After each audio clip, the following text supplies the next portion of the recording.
नमस्कार मित्रांनो, या चॅनलवर तुमचं सर्वांचं स्वागत आहे। कथेला जास्तीत जास्त लाईक करा, शेअर करा आणि चॅनलला सबस्क्राइब करा। चला तर मग आता कथेला सुरुवात करू। नमस्कार, माझं नाव आदित्य आहे। मी शहरामध्ये एका मोठ्या कंपनीत नोकरी करतो आणि कामाच्या निमित्ताने तिथे एकटाच राहतो। माझी आई सविता आणि बाबा विक्रम मात्र गावीच राहतात। गावी आमचा एक मोठा बंगला आहे, थोडीफार शेती आहे आणि त्या सगळ्या जबाबदारी आई बाबा सांभाळतात। शेतीचे काम ते मजुरांकडून करून घेतात। आमच्या घरासमोर 2-3 खोल्या आहेत। त्या खोल्यामध्ये आम्ही अशा एखाद्या कुटुंबाला राहायला ठेवतो ज्यांना कामाची गरज असते। बदल्यात ते शेतात मदत करतात, घरची काही कामं करतात आणि आईबाबांनाही सोबत मिळते। मी शहरात राहत असल्यामुळे मनात नेहमीच वाटत असत की बाबांना भेटायला जावं, त्यांच्यासोबत काही दिवस घालवावेत, पण नोकरीच्या व्यापामुळे ते नेहमी शक्य होत नाही।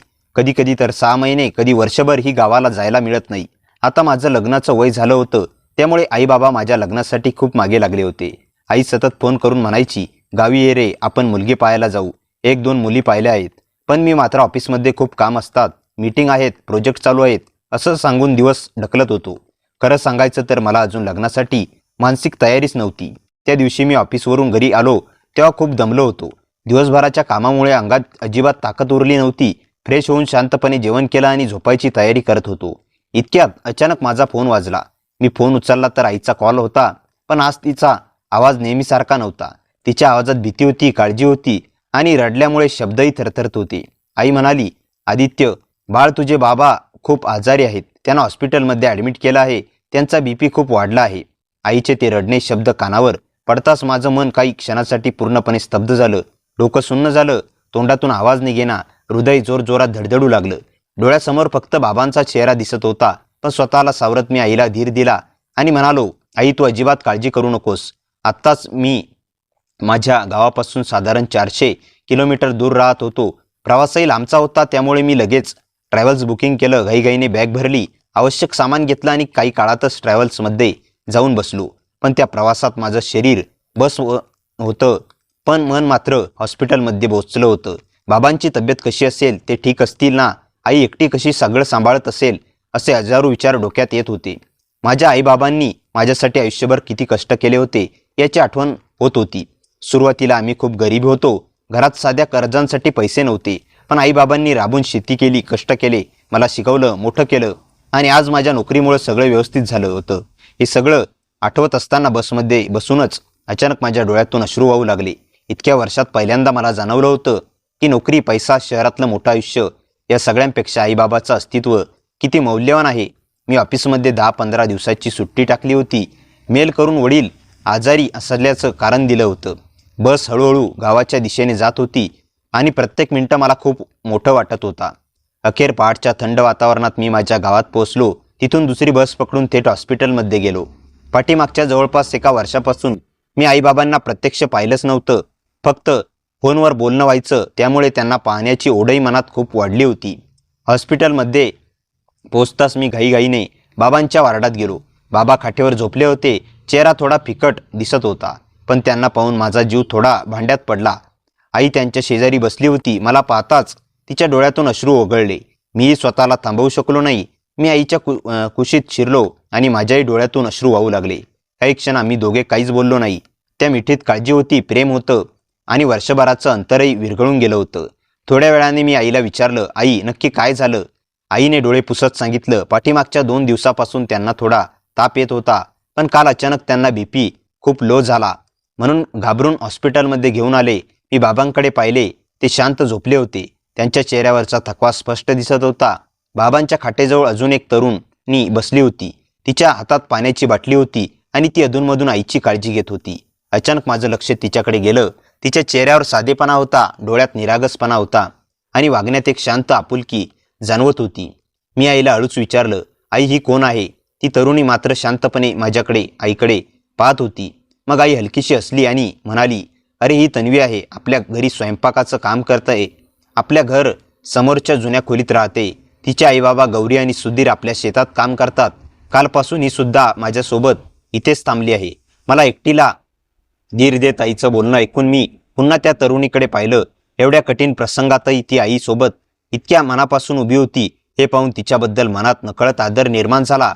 मी तिच्याकडे पाहून हलकं स्मित देण्याचा प्रयत्न केला, पण बाबा आजारी असल्यामुळे माझ्या चेहऱ्यावर उमटलेलं ते थोडंसं स्मितही व्यवस्थित खुलू शकलं नाही। पण मन अजूनही काळजीने भरलं होतं. मी लगेच डॉक्टरांना भेटायला गेलो. डॉक्टरांनी माझ्याकडे पाहून शांत आवाजात सांगितलं, आत्या, आता त्यांची प्रकृती स्थिर आहे. काळजी करायचं काही कारण नाही. त्यांना उद्या घरी सोडता येईल. बीपी अचानक कमी झाला होता, पण आता तो पुन्हा नॉर्मल स्तरावर आला आहे. फक्त काही दिवस त्यांची व्यवस्थित काळजी घ्या, वेळेवर औषधं द्या, आराम द्या, मग पुढे काही त्रास होणार नाही. डॉक्टरांचे ते शब्द ऐकून माझ्या छातीत साचलेला मोठा दगड जरा हलका झाला. मी देवाचे मनातल्या मनात आभार मानले, डॉक्टरांचेही धन्यवाद मानले आणि पुन्हा बाबांच्या रूममध्ये आलो. आत येताच मी आईला म्हणालो, आई, तू आणि तन्वी आता घरी जा. मी बाबांजवळ थांबतो. तू बाबांसाठी आणि तुझ्यासाठी चांगला स्वयंपाक करून घे. पण आई लगेच म्हणाली, आदित्य बाळा, तूच खूप दमला असशील. इतका मोठा प्रवास करून आला आहेस. असं कर, तू आणि तन्वी घरी जा. तन्वी माझ्यासाठी आणि बाबांसाठी स्वयंपाकाचा टिफिन बनवून देईन. तू फ्रेश हो, थोडा आराम कर आणि येताना टिफिन घेऊन ये. आईचं म्हणणं खरंच योग्य होतं. प्रवासामुळे अगदी थकून गेलं होतं. मला आंघोळ करून फ्रेश होण्याचं गरज होती. मी हलकीशी मान हलवली आणि बरं म्हटलो. नकळत माझी नजर पुन्हा तन्वीकडे गेली. तिनेही माझ्याकडे पाहिलं. तिचे डोळे खूप सुंदर होते. डोळे काळेभोर आणि बोलके. तिने साधा पण खूप सुंदर पंजाबी ड्रेस घातला होता. केस मोकळे सोडले होते आणि तिच्या चेहऱ्यावर एक निरागस शांतता होती. काही क्षणासाठी हॉस्पिटलचं वातावरण विसरायला झालं. मग आम्ही दोघं खाली आलो. बाहेर एक रिक्षा उभी होती. रिक्षा बुक करून आम्ही आमच्या घराच्या दिशेने निघालो. तन्वी माझ्या शेजारी बसली होती, पण ती अजिबात बोलत नव्हती. तिचा स्वभावच लाजरा होता. बहुतेक हाताच्या बोटांशी खेळत ती शांत बसली होती. माझं लक्ष मात्र वारंवार तिच्याकडे जात होतं. रिक्षेच्या खिडकीतून येणारा वारा तिच्या केसांशी खेळत होता आणि तिच्या चेहऱ्यावर पडणारा संध्याकाळचा प्रकाश तिला अजून सुंदर बनवत होता. काही वेळात आमच्या बंगल्यासमोर रिक्षा थांबली. आम्ही दोघं खाली उतरलो. घराची चावी तिच्याकडे होती. ती माझ्या पुढे आली. मी तिच्या पाठोपाठ चालत होतो. काही क्षणांनी तिने घराचा दरवाजा उघडला. घरात शिरताच ती हलक्या आवाजात म्हणाली, तुम्ही फ्रेश व्हा, तोपर्यंत मी स्वयंपाक करते. तिच्या त्या सहज काळजी घेणाऱ्या शब्दांनी मला एक वेगळीच ऊब मिळाली. मी बाथरूममध्ये गेलो. गरम पाण्याने अंघोळ केली. प्रवासाचा थोडा थकवा कमी झाला. बॅगमधून नवीन कपडे काढून आणले आणि बाहेर आलो. बाहेर येऊन सोफ्यावर बसलो असतो. समोरून तन्वी एका कपात गरमागरम चहा घेऊन आली. मी तिच्याकडे पाहिलं. तिने काही न बोलता फक्त कप माझ्यासमोर धरला. मी चहाचा कप हातात घेतला. त्या कपातून निघणारा वाफ्याला हलका सुगंध आणि तिच्या हातात गोडसर चहा 2 घोट घेतले आणि दिवसभराचा थकवा कधी नाहीसा झाला तेच कळलं नाही. खरं तर तो फक्त चहा नव्हता, त्यात तिची काळजी मिसळलेली होती. तन्वी पुन्हा शांतपणे किचनमध्ये गेली आणि भरभर स्वयंपाक करू लागली. मी तिथे बसलो होतो. तिथून किचन स्पष्ट दिसत होतं. ती काम करत होती. मी नकळत पाहत बसलो होतो. किती मन लावून ती प्रत्येक गोष्ट करत होती. भाजी हलवणं, पोळ्या लाटणं, डबे तयार ठेवणं. मध्येच ती माझ्याकडे पाहायची आणि माझी नजर तिच्यावर आहे हे लक्ष येताच लगेच मान खाली घालायची. तिच्या त्या लाजण्यातही एक वेगळीच ओढ होती. काही वेळातच स्वयंपाक पूर्ण झाला. ती बाहेर आली आणि म्हणाली, जेवण बनवून झालं आहे. आईबाबांसाठी तिच्या तोंडून निघालेला आईबाबांसाठी हा शब्द माझ्या मनाला स्पर्श करून गेला. त्या शब्दात एक आदर नव्हता, आपलेपणा होता, जिव्हाळा होता आणि कदाचित प्रेमाची हलकी चाहुलही होती. मला काही क्षण तिच्याकडे फक्त पाहतच राहावंसं वाटलं. तिच्या डोळ्यातही तेच ममत्व दिसत होतं. मी स्वतःला सावरत म्हणालो, ठीक आहे, जेवणाचा टिफिन पॅक कर, मग मी हॉस्पिटलला घेऊन जातो. आमच्या घरी बाबांची एक जुनी बुलेट होती. ती बाबांची खूप आवडती होती. मी तिची चाबी घेतली. तेवढ्यात तन्वी जेवणाचा डबा टिफिन घेऊन माझ्यासमोर आली आणि हळू आवाजात म्हणाली, हा घ्या. तिच्या त्या नाजूक आवाजात इतकी साधी गोडी होती की काही क्षण मी तिच्याकडे पाहतच राहिलो. मग टिफिन घेतला. कळत तिच्या बोटांचा स्पर्श हलकासा माझ्या हाताला झाला. तो क्षण खूप मोठा होता, पण हा कोणास ठाऊक माझ्या मनात एक सुंदर अशी लहर उठली. जणू खूप दिवसांनी मला कुठली तरी कोमल भावना स्पर्शून गेली होती. मी हलकसं हसत म्हणालो, थँक्यू. ती काही न बोलता फक्त हसली आणि हळूच घराबाहेर निघून गेली. मी तिच्या पाठोपाठ बाहेर आलो. अंगणात संध्याकाळची शांत वातावरण होतं. बाबांच्या त्या जुन्या बुलेटवर जाऊन बसलो. एकदा मी तिच्याकडे मागे वळून पाहिलं. आमच्या घराच्या समोर तिची छोटीशी खोली होती. ती दारात शांत उभी राहून माझ्याकडे पाहत होती. तिच्या चेहऱ्यावर काहीतरी बोलायचं आहे, पण शब्द सापडत नाही, अशी एक गोड भाव होती.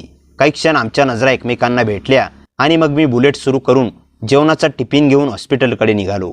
हॉस्पिटलमध्ये पोहोचल्यावर आई आणि बाबांनी प्रेमाने जेवायला घातलं. बाबांची प्रकृती आता हळूहळू सुधारत होती. त्यांच्या चेहऱ्यावर थोडासा रंग परत येताना दिसत होता आणि ते पाहून माझ्या मनालाही खूप दिलासा मिळत होता. संध्याकाळी पुन्हा घरी आलो तर तोपर्यंत तन्वीने रात्रीचे जेवणसुद्धा बनवून ठेवले होते. मी घरात शिरताच ती शांतपणे म्हणाली, जेवण बनवून ठेवलं आहे. तिच्या आवाजात नेहमीसारखा साधी आपुलकी होती. पण त्या साधेपणातही मन जिंकून घेण्याची ताकद होती. तन्वी खरंच खूप मासूम होती. कोणतंही काम न कंटाळता न कुरकुरता इतक्या मनापासून करणारी मुलगी मी पहिल्यांदाच पाहत होतो. मी पुन्हा एकदा तिचे आभार मानले. जेवणाचा टिफिन घेतला आणि हॉस्पिटलमध्ये निघालो. दुसऱ्या दिवशी डॉक्टरने बाबांना घरी सोडायची परवानगी दिली. आम्ही बाबांना काळजीपूर्वक एक 4 व्हीलरमध्ये बसून घरी घेऊन आलो. गाडी बंगल्यासमोर येऊन थांबते तोच तन्वी बाहेर धावत आली. मी बाबांना आधार देत खाली उतरून होतो तेवढ्यात तीही पटकन जवळ आली आणि बाबांना एका हाताने तिनेही आधार पकडला. तिच्या त्या छोट्याशा कृतीत इतकी माया होती की माझं मन पुन्हा तिच्याकडे ओढलं गेलं. मग मी आणि तन्वी मिळून बाबांना हळूहळू घरात घेऊन आलो. बाबांना बेडवर झोपवलं, आराम करायला सांगितलं. आई त्यांच्या जवळ बसली आणि काही क्षणातच तन्वी पुन्हा किचनमध्ये जाऊन सर्वांसाठी चहा, नाश्ता, जेवण याची तयारी करू लागली. तिची तत्परता, तिचं घरच्या सारखं वागणं आणि कोणत्याही अपेक्षेशिवाय सेवा करणे हे सगळं पाहून ती माझ्या मनात हळूहळू खोलवर घर करत चालली होती. आई बाबांना भेटल्यामुळे आणि बाबांची तब्येत सुधारत असल्यामुळे माझं मनही आता हलकं झालं होतं. 2 दिवस हळूहळू पुढे जात होते. मला गावी येऊन आता 3 दिवस झाले होते. खरं तर गावाकडचं वातावरण मला लहानपणापासून खूप आवडायचं. शहरात पैसा, मोठेपणा, सोयीसुविधा सगळं होतं, पण गावातील शांती, वातावरण, मातीचा सुगंध, माणसातला जिव्हाळा याची सर कुठेच नव्हती. त्या दिवशी सकाळची साधारण 11 वाजले असतील. आमची शेती घरापासून जवळच होती. मी म्हटलं, इतक्या दिवसांनी आलोच आहे तर शेती पाहून यावी. मी पुन्हा बाबांच्या बुलेटवर बसलो आणि शेतीच्या दिशेने निघालो. शेतीजवळ पोचलो तेव्हा एका मोठ्या झाडाखाली गाडी उभी केली. समोर नजर टाकली तर हिरवीगार शेती वाऱ्यावर डोलत होती. ते दृश्य पाहून मन अगदी प्रसन्न झालं. मी शेतात फिरत होतो तेवढ्यात मला पाहून तन्वीचे आईबाबा गौरी आणि सुधीर कान थांबून उभे राहिले. मी त्यांना याआधी कधी पाहिलं नव्हतं. बहुतेक ही फॅमिली नवीनच कामाला आली असावी. तन्वीने त्यांना सांगितलं की आपल्या शेतीच्या मालकांचा मुलगा आहे. ते दोघेही लगेच नमस्कार करू लागले. मी नम्रपणे त्यांना नमस्कार केला. मग हसत म्हणालो, शेती खूप सुंदर करत आहात तुम्ही. सगळीकडे किती हिरवीगार दिसते. माझं बोलणं ऐकून ते दोघेही हलकं हसले. त्यांच्या चेहऱ्यावर उन्हामुळे काळेपणा होता. कपड्यावर माती होती, पण डोळ्यात प्रामाणिक कष्टाचं तेज होतं. तन्वी ही थोड्या अंतरावर उभी राहून माझ्याकडे पाहत होती. तिच्या चेहऱ्यावर हलकंसं हास्य होतं. ती स्वतःही खूप कष्ट करत होती. सकाळी आमच्या घरी आईबाबांची सेवा, स्वयंपाक पाणी, घरची कामं, मग पुन्हा शेतात आईबाबांसोबत मजुरी, हे सगळं पाहून तिच्याबद्दलचा आदर माझ्या मनात मधूनच वाढला. ती फक्त सुंदर नव्हती, ती मनोमनही खूप सुंदर होती. सर्वजण पुन्हा शेतात काम करू लागली. मी मात्र काही वेळ तिथेच उभा राहून त्यांचं काम पाहत होतो. मी स्वतः कधीच अशी कष्ट काम केली नव्हती. शहरात ऑफिसमध्ये बसून करायचं काम आणि हे उन्हात राबावं यात किती मोठा फरक असतो हे त्या दिवशी पहिल्यांदा इतकं स्पष्ट जाणवलं. त्यांच्या कपाळावरून ओघळणारे घामाचे थेंब पाहून कष्ट म्हणजे नक्की काय असतं याची खरी जाणीव होत होती. काही वेळा मी शेताच्या बाजूला फिरलो. शेतात एक मोठं आंब्याचं झाड होतं. त्या झाडाखाली येऊन बसलो. वाऱ्यामुळे पाण्याची सळसळ होत होती. वातावरण एक वेगळी शांतता होती. साधारण दुपारचा 1 वाजला असेल. तेवढ्यात तन्वीचे आईबाबा त्या आंब्याच्या झाडाखाली आले. त्यांच्या हातात पाण्याचा माठ होता आणि तन्वीच्या हातात जेवणाचा टिफिन होता. बहुतेक त्यांची जेवणाची सुट्टी झाली असावी. सुधीर काका हसत म्हणाले, मालक जेवायला या. मी लगेच त्यांच्या दिशेने पाहिलं आणि म्हणालो, मला मालक नका म्हणू, मी अजून लहान आहे, मला आदित्य म्हणा. माझं बोलणं ऐकून ते थोडे हसले. पुन्हा प्रेमाने म्हणाले, या ना, जेवायला बसा. मी सुरुवातीला नको म्हणत होतो, पण त्यांनी इतका आग्रहाने बोलावलं की नकार देता आला नाही. त्या क्षणी मी नकळत तन्वीकडे पाहिलं. तिनेही एकदा माझ्याकडे पाहिलं, पण काही बोलले नाही. मात्र तिच्या डोळ्यातही एक शांत अपेक्षा दिसत होती. जणू तिला वाटत होतं की मी त्यांच्यासोबत बसावं. मग मी जाऊन त्या आंब्याच्या झाडाखाली त्यांच्यासमोर बसलो. तन्वी आणि मी समोरासमोर बसलो होतो. तिचे आईबाबा देखील आमच्यासोबत जेवायला बसले. झाडाच्या सावलीत, मातीच्या सुगंधात, शेताच्या मधोमध सगळेजण एकत्र बसलो. मग सगळे जेवायला लागलो. त्या आंब्याच्या झाडाखाली हिरवेगार शेतीच्या मधोमध बसून जेवण करण्याची मज्जा होती ती खरंच काही वेगळीच होती. शहरात मोठ्या हॉटेलमध्ये कितीही मागं जेवण केलं तरी त्या क्षणाला जी ऊब आणि आपुलकी आहे आणि जी समाधानाची चव होती ती कधीच मिळाली नव्हती. आंब्याच्या झाडाला छोट्या छोट्या कैऱ्या लागल्या होत्या. त्यातल्या काही कैऱ्या त्यांनी तोडल्या आणि जेवणाबरोबर तोंडी लावायला दिल्या. या कैऱ्यांची आंबट तुरट चव, मातीचा सुगंध, अंगावर येणारा मंद वारा आणि समोर बसलेली तन्वी, त्या सगळ्यामुळे तो साधेसुद्धा क्षणही माझ्या मनात कायमचा कोरला जात होता. खरं सांगायचं तर माझं लक्ष जेवणात अजिबात नव्हतं. मी सतत तन्वीकडे पाहत होतो. ती कधी माझ्याकडे पाहायची, कधी खाली मान घालून जेवणाकडे लक्ष द्यायची. तिच्या त्या लाजऱ्या नजरा माझ्या मनाला वेड लावत होत्या. ते साध्या जेवणातही माझं एक वेगळीच गोड होती. जणू त्या अन्नात प्रेमाची चव मिसळलेली होती. काही वेळातच जेवण झालं. मी घरी आलो. बाबांच्या तब्येतीची चौकशी केली. बाबा आता बरेच वाटत होते. त्यांच्या चेहऱ्यावर पुन्हा ताकद दिसू लागली. हळूहळू दिवस पुढे सरकत होते. पण माझी सुट्टी आता संपत आली होती. हे लक्षात आलं की मन पुन्हा बेचैन होऊ लागलं. कारण या काही दिवसात माझ्या आयुष्यात खूप काही बदललं होतं. तन्वी दररोज सकाळी यायची. मी अजून झोपेत पूर्ण उठलेलो नसायचो. तोच ती माझ्या बेडरूमच्या दाराशी हलक्या आवाजात येऊन चहाची कप ठेवायची. आई बाबांना चहा द्यायची, नाश्ता बनवायची, स्वयंपाक करायची, घर आवरायची. दिवसभर ती सतत काम करत असायची. तिची धावपळ पाहून मला अनेकदा आश्चर्य वाटायचं की एवढी नाजूक दिसणारी मुलगी इतके कष्ट कसे करू शकते. पण त्याहून जास्त मला स्वतःलाच आश्चर्य वाटत होतं. कारण ती आमच्या घरात काम करणारी मुलगी होती. तरी माझं मन सतत तिच्याकडे धावत होतं. तिला पाहत राहावं, तिच्याशी बोलत राहावं, तिचं हसणं बघणं राहणं असं वाटत होतं. तिने माझ्यावर नेमकी कोणती जादू केली होती हे मला समजत नव्हतं. तिचे ते निरागस देखणे, पण सुंदर मोठे डोळे, लांब केस, गोरा वर्ण आणि चेहऱ्यावर उंबटणारे ते छोटंसं लाजणारं स्मित, हे सगळं माझ्या डोळ्यासमोर अटतच नव्हतं. हळूहळू दिवस जात होते. बाबांची प्रकृती तर पूर्णपणे स्थिर झाली होती. पण आता 2 दिवसांनी मला पुन्हा शहरात परत जावं लागत होतं. आणि खरं सांगायचं तर माझी शहरात जायची इच्छा संपली होती. पण आता इथेच राहायचं होतं, आई बाबांसोबत आणि तन्वीच्या. शेवटी जवळ मी ऑफिसमधल्या बॉसला फोन केला. घरची परिस्थिती सांगितली. मी त्यांना विचारलं, सर मला काही दिवस वर्क फ्रॉम होम मिळेल का? घरात थोडी अडचण आहे. माझं काम नेहमी चांगलं होतं, अनुभवही चांगला होता. त्यामुळे त्यांना जास्त काही विचार न करता मला काम करायची परवानगी दिली. मी त्यांच्या मनापासून आभार मानले. फोन ठेवला आणि अक्षरशः आनंदाने हसू लागलो. कारण आता मला आईबाबांसोबत वेळ घालवता मिळणार होता आणि त्याहून जास्त तन्वीला रोज पाहता येणार होतं, तिच्याजवळ राहता येणार होतं. जेव्हा मी ही गोष्ट आईबाबांना सांगितली तेव्हा त्यांचा आनंद गगनात मावेना. तेही खूप खुश झाले. मग दिवस आणखी सुंदर जाऊ लागले. तन्वी रोज येऊन घरातील सगळं काम करायची. बाबा नको म्हणायची, अगं राहू दे, मी करतो. तरीसुद्धा ती बाबांचे हातपाय दाबून द्यायची आणि त्यांची काळजी घ्यायची. हे सगळं पाहून माझे डोळे अनेकदा भरून यायचे. एवढं प्रेम, एवढी सेवा ती मनापासून करत होती. नंतर पुन्हा शेतात जायची, दिवसभर काम करत राहायची आणि मी मात्र सतत तिलाच पाहावंसं, तिच्याशी बोलत राहावंसं असं वाटायचं. ती खूप कमी बोलायची, पण तिच्या तोंडून निघणारे 2-4 शब्द सुद्धा मला खूप खास वाटायचे. अशातच एक दिवस माझ्या आईच्या बहिणीने म्हणजेच मावशीने माझ्यासाठी एक स्थळ आणलं. मुलगी शहरातली होती, खूप उच्च शिक्षित होती, चांगल्या घरातली होती. आईने मला तिचा फोटो दाखवला, बायोडाटा दिला. मी सगळं वाचलं. खरंच ती खूपच चांगली होती. दिसायलाही खूप सुंदर होती. खरं सांगायचं तर तन्वीपेक्षा जास्त सुंदर होती. पण तरी का कोणास ठाऊक तिच्याकडे पाहून माझ्या मनात अशी तशी भावना निर्माण होतच नव्हती. तन्वीला पाहिलं की मनात जसं काहीतरी हलकंसं वाटत होतं तसं काहीच वाटत नव्हतं. पण आईच्या आग्रहास तर मी आईबाबांसोबत त्या मुलीला पाहायला गेलो. मुलगी प्रत्यक्ष क्षणी खूप सुंदर होती. स्वभावही चांगला वाटत होता. बोलणं नम्र होतं. सगळं योग्य होतं. पण तरीही माझं मन तिच्याकडे खेचलं जात नव्हतं. संध्याकाळी आम्ही घरी आलो. आईने लगेच विचारलं, मुलगी कशी वाटली? मला काय उत्तर द्यावे ते समजत नव्हतं. आई बाबांना मुलगी आवडली होती. त्यांच्या चेहऱ्यावर समाधान दिसत होतं. पण मी मात्र सतत विषय टाळत होतो. स्पष्ट काही बोलत नव्हतो. घरात काम करत असलेली तन्वी हे सगळं ऐकत होती. मी मुद्दाम विषय का बदलतो, हे उत्तर का देत नाही, हे तिच्या लक्षात येत होतं. आईने तर तन्वीलाही त्या मुलीचा फोटो दाखवला होता. फोटो पाहून तन्वी हसत म्हणाली, अहो किती सुंदर मुलगी आहे. दोघांचा जोडा फार छान दिसेल. तिचे ते शब्द कानावर पडले आणि का कोणास ठाऊक त्या क्षणी मला पहिल्यांदा तिचा राग आला. कारण त्या शब्दाने माझ्या मनात लपून ठेवलेलं सत्य अजून स्पष्ट झालं होतं. खरं तर मला तन्वी आवडू लागली होती.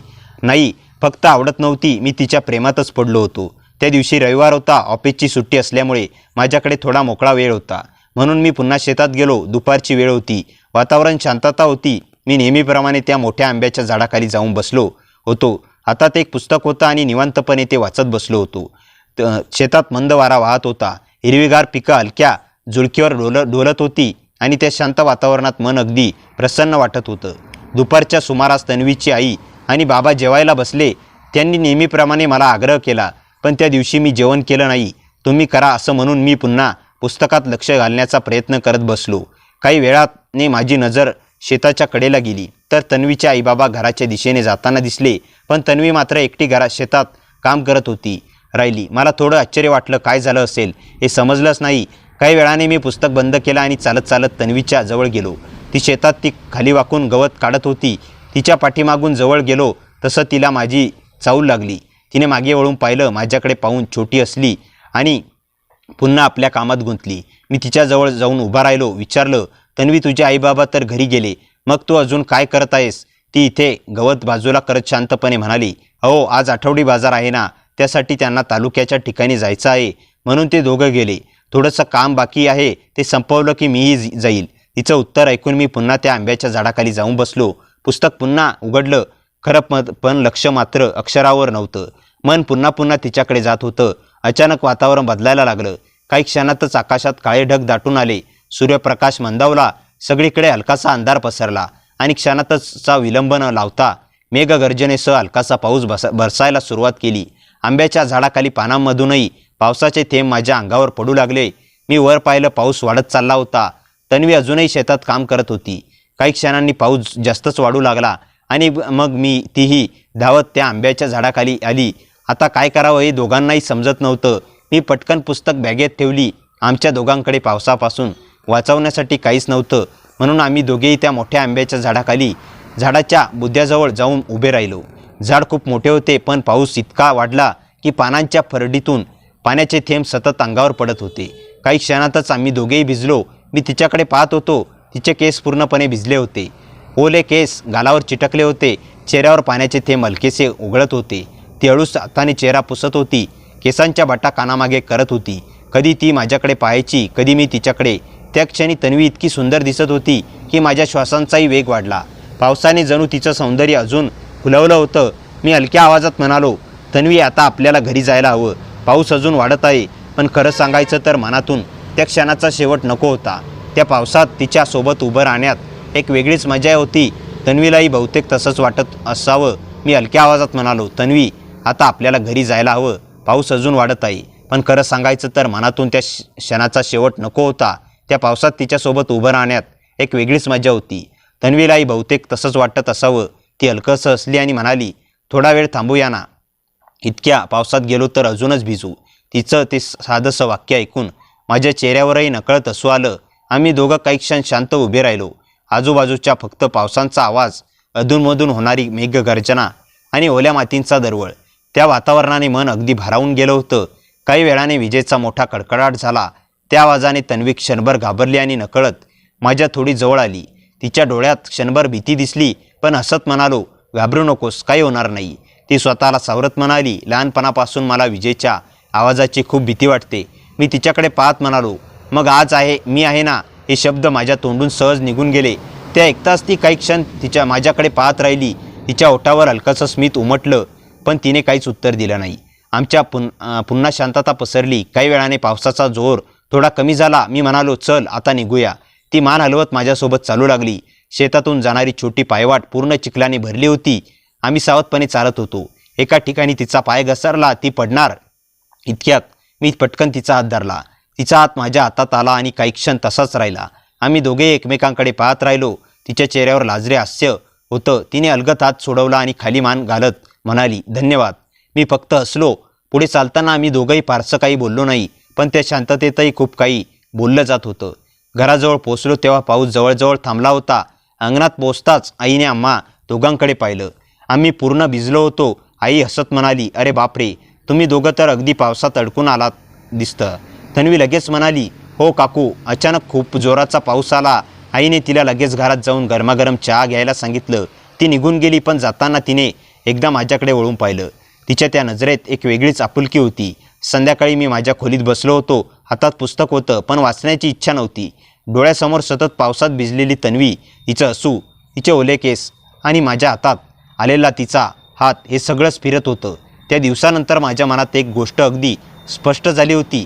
आता हे फक्त आकर्षण उरलं नव्हतं. मी तिच्यावर मनापासून प्रेम करू लागलो होतो. पण दुसऱ्या क्षणी मनात भीती निर्माण झाली. माझे आईबाबा माझ्यासाठी दुसरी मुलगी पाहत होते. तन्वी आमच्याकडे काम करणाऱ्या कुटुंबातील मुलगी होती. समाज, नातेवाईक आणि घरच्यांचा विचार करता प्रेम स्वीकारलं जाईल का, हा प्रश्न सतत मनाला अस्वस्थ करत होता. त्या रात्री बराच वेळ झोपच लागली नाही. दुसऱ्या दिवशी सकाळी उठलो तेव्हाही मनाला कालच्या पावसाच्या आठवणी ताज्याच होत्या. मला अजिबात कल्पना नव्हती की त्या पावसाने फक्त आमचे कपडेच नाही तर आमच्या दोघांच्या आयुष्याची दिशाही कायमची बदलून टाकली होती. त्या रात्रीनंतर माझ्या मनात तन्वीशिवाय दुसरा कोणताही विचार उरत नव्हता.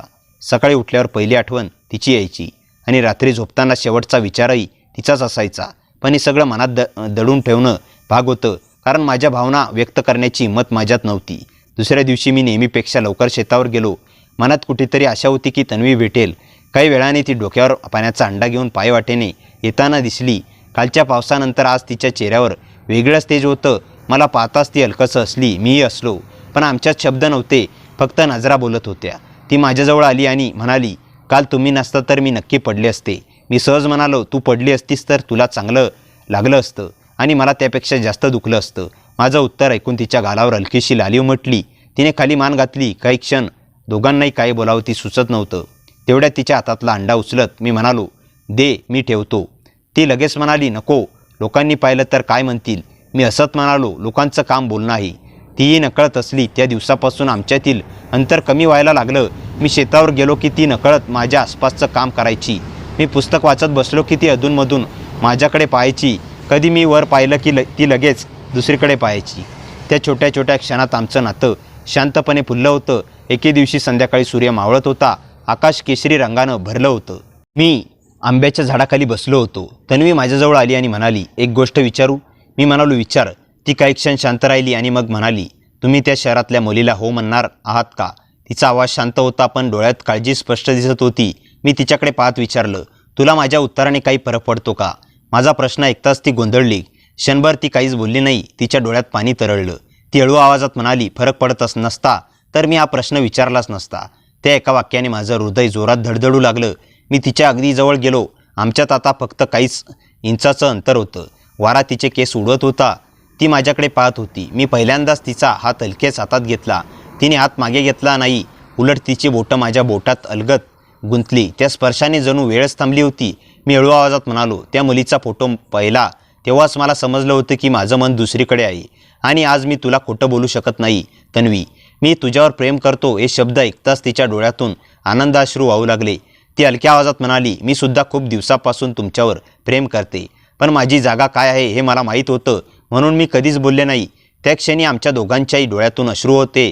जगात पहिल्यांदाच मला इतकं समाधान वाटत होतं, पण नियतीने आमच्यासाठी वेगळंच काही ठरवलं होतं. तेवढ्याच शेताच्या दुसऱ्या टोकावरून कोणाच्या तरी चपलांचा आवाज ऐकू आला. आम्ही दोघांनी घाबरून मागे पाहिलं. माझी आई काही अंतरावर उभी होती. तिने आमच्या हात एकमेकांच्या हातात पाहिले होते. तिच्या चेहऱ्यावर आश्चर्य, राग आणि वेदना एकाच वेळी दिसत होती. ती काहीच न बोलता वेळली आणि घराच्या दिशेने निघून गेली. माझ्या पायाखालची जमीनच सरकली. तन्वीचा हात थरथरू लागला. ती घाबरून म्हणाली, आता सगळं संपलं. पण मला अजून मोठा धक्का बसायचा बाकी होता. त्या रात्री घरी पोहोचताच बाबांनी शांत आवाजात सांगितलं, उद्या सकाळी त्या शहरातल्या मुलीचं कुटुंब तुला अंतिम उत्तर देण्यासाठी घरी येणार आहे. माझ्या हातातून पाण्याचा ग्लास खाली पडला आणि मला जाणवलं की उद्याचा दिवस फक्त माझ्या प्रेमाची नाही तर माझ्या आयुष्याची सर्वात मोठी परीक्षा ठरणार होता. मी निशब्द झालो होतो. बाबांच्या तोंडून ते शब्द ऐकल्यानंतर माझ्या मनात एकच विचार सुरू होता, उद्या जर मी होकार दिला तर तन्वी कायमची माझ्यापासून दूर जाईल आणि जर नकार दिला तर आईबाबांचं मन दुखावेल. त्या रात्री जेवताना घरात कुणीच काही बोललं नव्हतं. आईचा चेहरा गंभीर होता. ती माझ्याकडे एकदाही पाहत नव्हती. मला समजलं होतं की तिने शेतात जे पाहिलं होतं ते तिच्या मनाला खूप लागलं होतं. जेवण झाल्यावर मी शांतपणे अंगणात आलो. थंड वारा वाहत होता, पण मनात वादळ उठलं होतं. इतक्यात मागून आईचा आवाज आला, थोडं बोलायचं आहे. मी तिच्याकडे वळलो. ती माझ्यासमोर येऊन काही क्षण शांत उभी राहिली. मग हळू आवाजात म्हणाली, आज शेतात जे पाहिलं ते खरं होतं का? मी काही क्षण खाली मान घालून उभा राहिलो. खोटं बोलण्याची हिंमत होत नव्हती. शेवटी मी म्हणालो, हो आई, मी तन्वीवर प्रेम करतो. माझं उत्तर ऐकताच आईच्या डोळ्यात पाणी आलं. ती म्हणाली, तुला कल्पना आहे का हे किती कठीण आहे? समाज काय बोलेल, नातेवाईक काय म्हणतील याचा विचार केलास का? मी शांतपणे म्हणालो, आई, मी सगळ्यांचा विचार केला आहे, पण मनाला फसवू शकत नाही. आई काहीच बोलली नाही. ती फक्त डोळे पुसत घरात निघून गेली. त्या रात्री मला डोळ्याला डोळा लागला नाही. पहाटे होताच मी शेताच्या दिशेने निघालो. मनात एकच इच्छा होती, एकदा तन्वीला भेटावं. ती नेहमीप्रमाणे विहिरीजवळ पाणी भरत होती. मला पाहताच तिच्या चेहऱ्यावर हसू आलं, पण लगेच ते विरलं. ती माझ्याजवळ आली आणि हळू आवाजात म्हणाली, काल काकूंनी सगळं पाहिलं ना? मी मान हलवली. तिच्या डोळ्यात काळजी स्पष्ट दिसत होती. ती म्हणाली, तुमच्या घरात माझ्यामुळे भांडण झाली तर मी स्वतःला कधीच माफ करू शकणार नाही.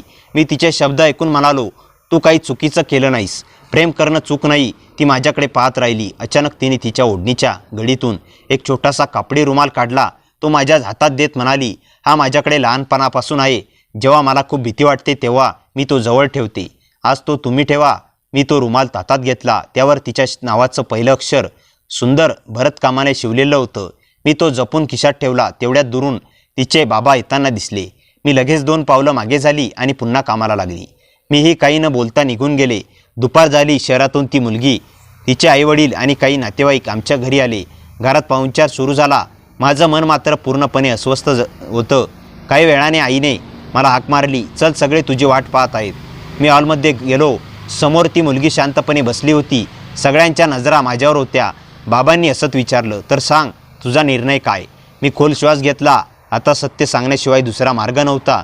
मी बोलायला तोंड दाखवलं. इतक्यात घराबाहेरून घाईघाईने कोणीतरी ओरडत आलं, लवकर या, तन्वीच्या आई बाबांना शेतात काम करताना विजेचा जबरदस्त धक्का बसलाय. हे ऐकताच माझ्या हातापायातलं सगळं बळ निघून गेलं. तन्वीनं नाव कानावर पडताच मी कोणाचाही विचार न करता घराबाहेर धावत सुटलो. मागून आई बाबा आणि घरातले सगळे मला थांबवण्यासाठी हाका मारत होते. पण त्या क्षणी माझ्यासाठी जगात फक्त एकच गोष्ट महत्त्वाची होती, तन्वी आणि तिचं कुटुंब. मी जीवाच्या आकांताने तिच्या शेताच्या दिशेने धावत होतो. माझ्या मागून आई बाबा आणि घरात आलेले पाहुणेसुद्धा धावत येत होते. शेताजवळ पोचलो तर आजूबाजूला गावकऱ्यांची गर्दी जमली होती. तन्वी रडत तिच्या बाबांच्या डोक्याजवळ बसली होती. तिचे बाबा जमिनीवर पडले होते. पण सुदैवाने शेजारच्या शेतकऱ्यांनी वेळेत मुख्य वीज पुरवठा बंद केला होता. गावातील काही लोकांनी त्यांना लगेच तालुक्याच्या दवाखान्यात नेलं. मीही त्यांच्यासोबत गेलो. 2 तासांच्या उपचारानंतर डॉक्टर बाहेर आले आणि म्हणाले, घाबरण्याचं कारण नाही. वेळेत उपचार मिळाल्यामुळे त्यांची प्रकृती आता स्थिर आहे. डॉक्टरांचे शब्द ऐकताच तन्वीने सुटकेचा निश्वास सोडला. तिच्या डोळ्यातून आनंदाश्रू वाहू लागले. नकळत तिने माझा हात घट्ट पकडला. त्या क्षणी आईने ते पुन्हा पाहिलं. पण यावेळी तिच्या चेहऱ्यावर राग नव्हता, फक्त समजूतदारपणा होता. घरी परतल्यावर शहरातून आलेल्या पाहुण्यांची मी माफी मागितली. त्यांच्या मुलीकडे पाहून मी शांतपणे म्हणालो, माझ्याकडून तुमचा अपमान व्हावा अशी माझी इच्छा नव्हती. पण मी दुसऱ्या व्यक्तीवर मनापासून प्रेम करतो. त्यामुळे तुमच्या मुलीशी लग्न करून तिचं आयुष्यही मी आनंदी ठेवू शकणार नाही. ती मुलगी काही क्षण माझ्याकडे पाहत राहिली आणि मग हलकंसं हसून म्हणाली, खोटं न बोलता खरं सांगितलं यासाठी तुमचा आदर वाटतो. प्रेम जबरदस्तीने मिळत नाही. तिच्या आईवडिलांनीही शांतपणे निर्णय स्वीकारला आणि ते निघून गेले. त्यांच्या जाण्यानंतर घरात काही क्षण शांतता पसरली. मग बाबांनी माझ्याकडे पाहिलं आणि म्हणाले, आई, आम्ही तुझ्यासाठी चांगलाच विचार करत होतो, पण आज पहिल्यांदाच तुझ्या डोळ्यात त्या मुलीसाठीचं खरं प्रेम पाहिलं. आई माझ्याजवळ आली आणि तिच्या डोळ्यात पाणी होतं. ती म्हणाली, समाज काय म्हणेल याची मला भीती होती, पण आयुष्य समाज जगत नाही, ते तुम्हा दोघांना जगायचं आहे. जर तन्वी ही तुझ्यावर तितकंच प्रेम करत असेल तर मला काहीच हरकत नाही. आईचे ते शब्द ऐकताच माझे डोळे भरून आले. दुसऱ्या दिवशी आम्ही तन्वीच्या घरी गेलो. तिचे बाबा अजूनही अशक्त होते. मी त्यांच्यासमोर उभा राहून म्हणालो, काका, मला तन्वीशी लग्न करायचं आहे. तुमची परवानगी हवी आहे. त्यांनी काही क्षण माझ्याकडे पाहिलं, मग तन्वीकडे पाहिलं. तन्वी लाजून खाली मान घालून उभी होती. तिचे बाबा हसले आणि म्हणाले, मुलीच्या डोळ्यातला आनंद बापापासून कधीच लपून राहत नाही. जर तुम्ही दोघं एकमेकांना आयुष्यभर साथ देणार असाल तर माझा आशीर्वाद तुमच्यासोबत आहे. त्या क्षणी तन्वीच्या डोळ्यातून पुन्हा अश्रू आले. यावेळी ते दुःखाचे नव्हते, तर आयुष्यभर जपून ठेवावे तसे आनंदाचे होते. काही महिन्यांनी आमच्या दोघांच्या साध्या पद्धतीने दोन्ही कुटुंबाच्या उपस्थितीत लग्न झालं. लग्नानंतरही आम्ही त्या शेताच्या, त्या आंब्याच्या झाडाखाली आणि त्या पावसाच्या आठवणींची साथ कधी सोडली नाही. लग्नाच्या पहिल्या पावसात आम्ही पुन्हा त्या झाडाखाली जाऊन उभे राहिलो. मी असंच विचारलं, आठवतंय का? इथूनच सगळं सुरू झालं होतं. तन्वी माझ्या खांद्यावर डोकं ठेवत म्हणाली, हो, त्या दिवशी पाऊस फक्त अंगावर पडला नव्हता, तो आपल्या 2 मनांना कायमचं एकत्र करून गेला होता. मी तिचा हात हातात घेतला. समोर हिरवगार शेत वाऱ्यावर डोलत होतं. आकाशातून हलक्या सरी पुन्हा बरसू लागल्या. त्या थेंबामध्ये आम्ही दोघं एकमेकांकडे पाहून हसलो. त्या क्षणी जाणवलं, खरं प्रेम कधी मोठ्या शब्दात व्यक्त होत नाही. ते संकटात साथ देण्यात, एकमेकांवर विश्वास ठेवण्यात आणि आयुष्यभर हात न सोडण्यात असतं. त्या पावसाने सुरू झालेली आमची प्रेम कहाणी अखेर आयुष्यभराच्या सहप्रवासात बदलली होती. मित्रांनो, कथा कशी वाटली कमेंटमध्ये नक्की सांगा. कथेला जास्तीत जास्त लाईक करा आणि हाईप करा आणि आपल्या मित्रमैत्रिणींमध्ये शेअर करा. आणि हो, चॅनलवर नवीन असाल तर चॅनलला सबस्क्राईब करायला विसरू नका. भेटूया पुन्हा अशाच इंटरेस्टिंग आणि धमाकेदार कथेसह. तोपर्यंत हसत राहा, खुश रहा. धन्यवाद.